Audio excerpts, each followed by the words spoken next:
Hi welcome to real estate channel.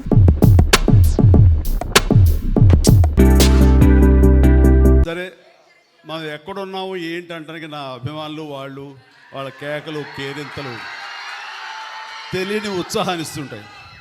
Thank you. ఇక్కడికి బయలుదేరి వచ్చే ముందు వైజాగ్కి మా ఆవిడ నా బ్యాగ్ సర్దుతూ ఏమండి ఏమేమి బట్టలు పెట్టాలి అంటూ కొన్ని డెనిమ్స్ ప్యాంట్లు, కొన్ని జీన్స్ అవి పెట్టింది. చూడగానే నాకు మిత్రులు యార్లగడ్డ ప్రసాద్ గారు, ఆయన ఆంగికం, ఆయన వేషధారణ, తెలుగుదనం గుర్తొచ్చిన తర్వాత మనం డెనిమ్స్ ప్యాంట్లోని వాటికి వెళ్తే చాలా అసహ్యంగా ఉంటుంది, పంచి కట్టుకుని వెళ్తే ఎలా ఉంటుందని.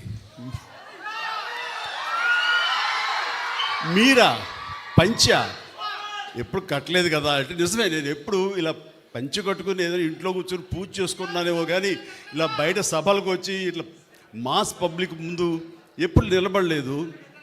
కానీ జాగ్రత్త అంటే ఎప్పుడైనా అలవాటు లేక తడబడి కాలు జారుతారేమో అంది. కాలు జారటమా ఏంటి భాష నాను తడబడి పడతారేమోనని.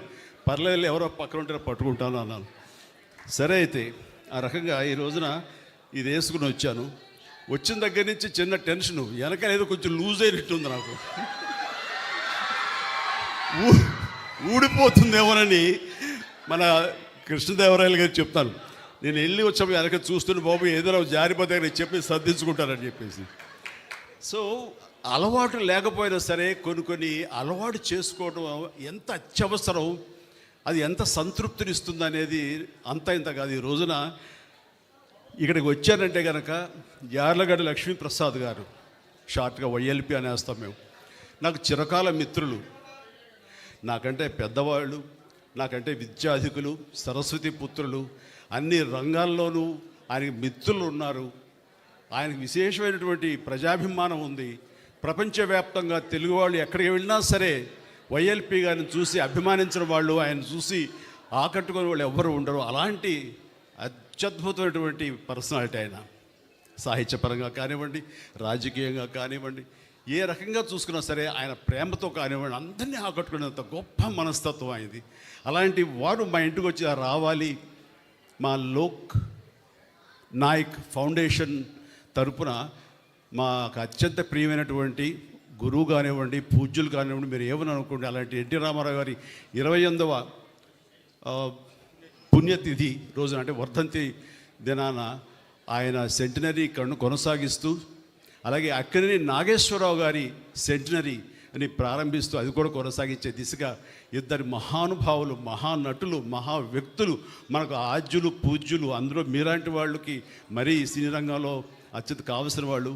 కాబట్టి మీరు రావాలనగానే ఏమాత్రం సంకోచించకుండా ఇది గొప్ప అవకాశంగా అనిపించింది. ఆయన 18వ తారీఖు వస్తే బాగుంటుందంటే అనుకోకుండా 18వ తారీఖు ఇంకొక పని ఏర్పడేసరికి నేను 1 or 2 days డిలే చేయొచ్చా అన్నాను. ఏం పర్వాలేదు, 19 సంవత్సరాలుగా 18వ తారీఖు జనవరి చేస్తూ వచ్చావు, మీలాంటి వాళ్ళ కోసం 1 or 2 days అంటే 1 month అని పోస్ట్పోన్ చేస్తారంటాం. వారికి నా పట్ల నా అభిమానానికి నేను రావాలి అని గట్టిగా ఆయన సంకల్పానికి అది నిదర్శనం. ఈ రోజున నేను ఎంతో సంతోషంతో వచ్చాను, అంతకంత ఆనందంతో ఇక్కడి నుంచి వెళ్తానని అనుకుంటున్నాను. ఇక రామారావు గారి గురించి, పూజ్యులు, యుగ పురుషులు అండ్ మాలాంటి వాళ్ళకి దైవ సమానులు, అలాగే అక్కినేని నాగేశ్వరరావు గారు అదేవిధంగా ఆయన మాకు పూజ్యులు, మాకు ఆరాధ్యులు. అలాంటి వారి గురించి ప్రత్యేకంగా తెలియనిది ఎవరికి ఏమని చెప్పాలి, ఎంతని చెప్పాలి. కానీ వారిద్దరితోటి ఇందాక క్లిప్పింగ్స్ చూస్తుంటే నా దృష్టిలో లేవు, అంటే కలిసి పనిచేశాను అని అనుకున్నాను తప్ప అవి విజువల్స్ చూసిన తర్వాత నేను ఎంత అదృష్టవంతుడిని.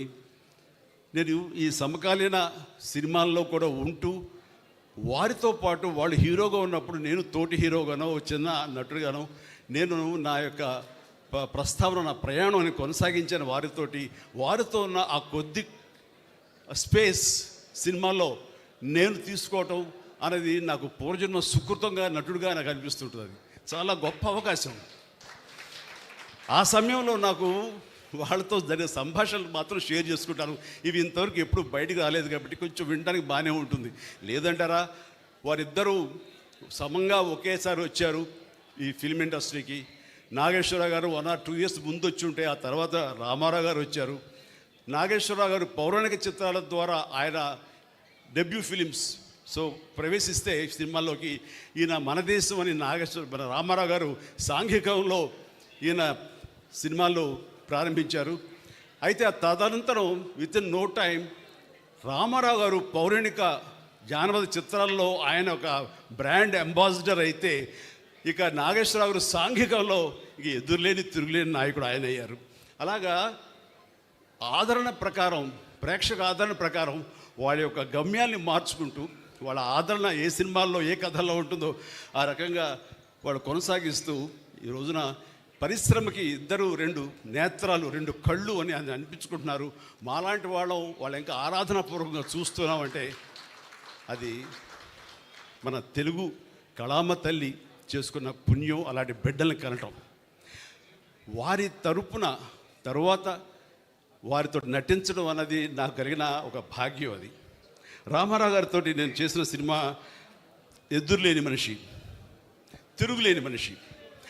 ఇందాక సినిమా చూసాం, చిన్న బిట్టు చూసినప్పుడు అందులో ఒక టేబుల్ ఉంటుంది, డైనింగ్ టేబుల్ మీద ఇద్దరు కలిపి ఫైట్ చేస్తూ విలన్స్ ఇద్దరం కొడుతూ అక్కడి నుంచి దూకాలి.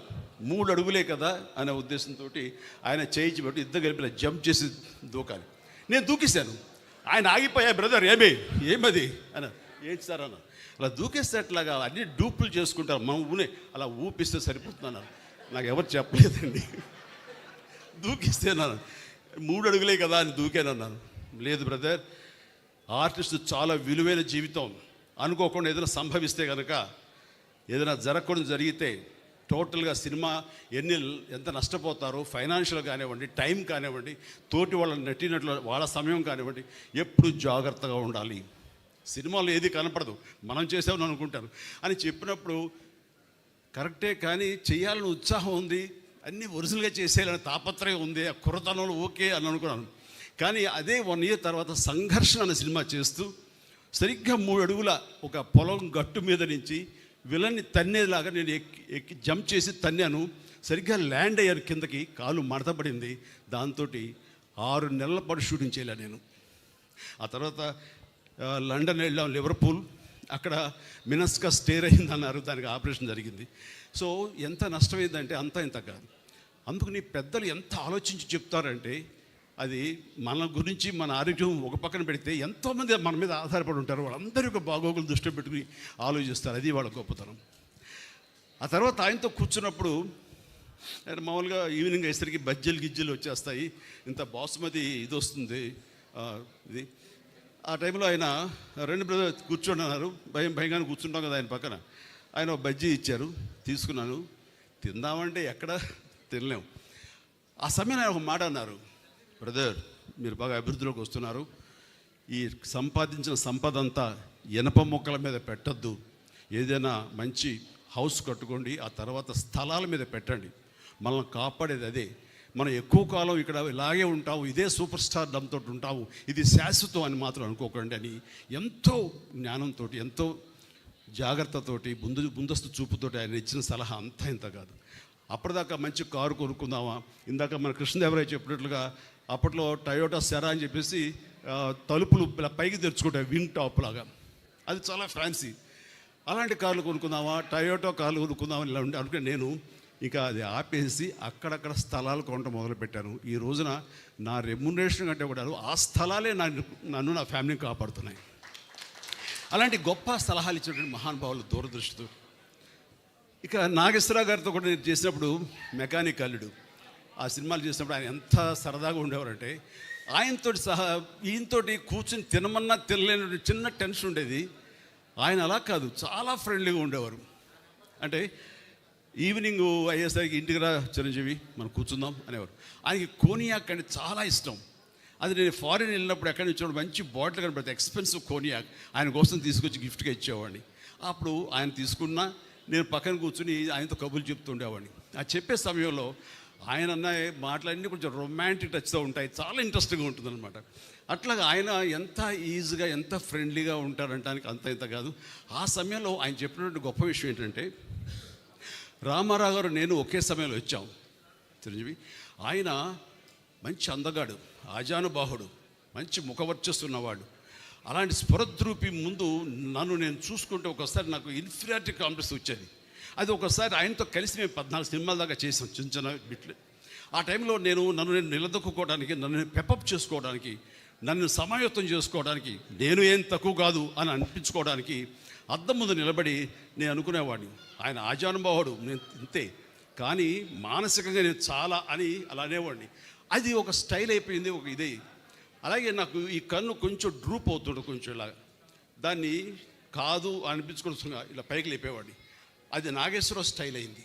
అంటూ ఆయనలో ఉండే బలహీనతను గుర్తించి అవి తనకు అడ్వాంటేజ్గా మార్చుకుని, అది ఆ స్టైల్, ఆయన నాగేశ్వరరావు గారి స్టైల్ అంటూ ఆయన ఎగ్జిబిట్ చేశారంటే కనుక ప్రతి ఒక్కరికి వాళ్ళ బలాలు తెలియకపోవచ్చు, కానీ బలహీనతలు తెలిసి ఆ బలహీనతని బలాలుగా మార్చుకోవడం అనేది మాత్రం గొప్ప విషయం. అది నాకు అక్కడే నాగేశ్వరరావు నేను తెలుసుకున్నాను. ఇట్లా ఎన్నో. ఆయన గంభీరమైన వాయిస్ ఉంటుంది, నాది కొంచెం పిల్లగా ఉంటుంది. దానికి తక్కువగా అంటానుకో ఏ అని బేసు కలిపి మాట్లాడేవాడిని, జనాలకు బ్రహ్మాండంగా ఉండేది.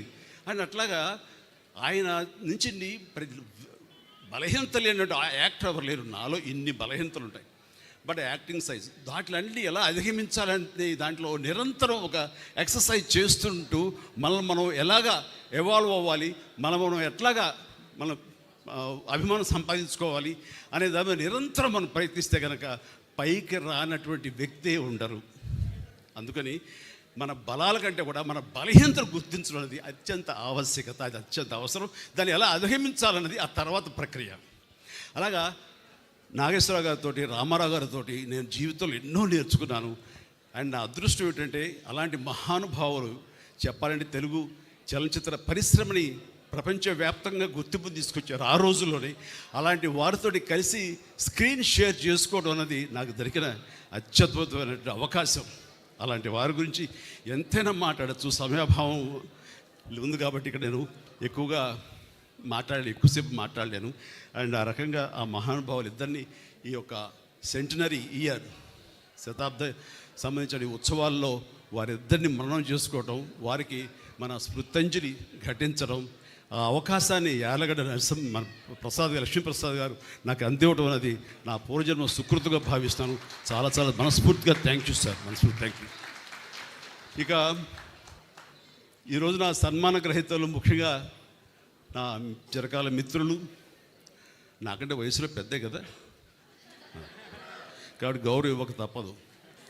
ఎండమూరి వీరేంద్రనాథ్ గారు, ఆయనతోటి నా అసోసియేషన్ అనేది ఎంత